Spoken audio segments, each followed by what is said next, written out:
Как издържа това сърце, не зная. Как езиците мълчат така, докато си отива душа от душата. Как очите не виждат това. За живия ли да жалея, или за този, който вече си отиде? За онзи, който търси хляб за брат си, или за този, който починал вече?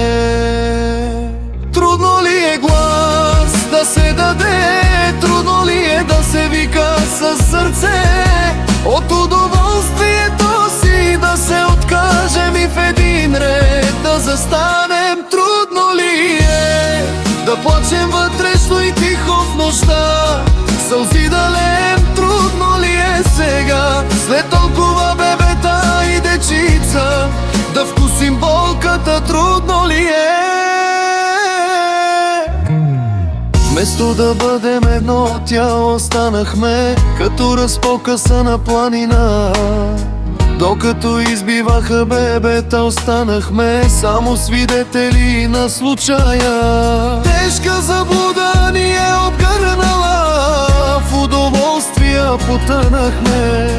Тези, които са въгнета на злите от егоизъм, спряхме да виждаме. Трудно ли е глас да се даде?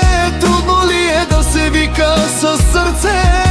От удоволствието си да се откажем и в един ред да застанем? Трудно ли е да плачем вътрешно и тихо в нощта, сълзи да леем? Трудно ли е сега, след толкова бебета и дечица, да вкусим болката? Трудно ли е? Оставете очите ни да плачат, нека сърцата ни за брата да горят, нека чуем тяхната болка. Оставете сърцата ни да се натъжат. Жестокият върши своето зло, нека не се съгласи, за да не станем и ние безсърдечен като тях. Ням дявол наричат мълчащия, нека не останем без молитва на уста.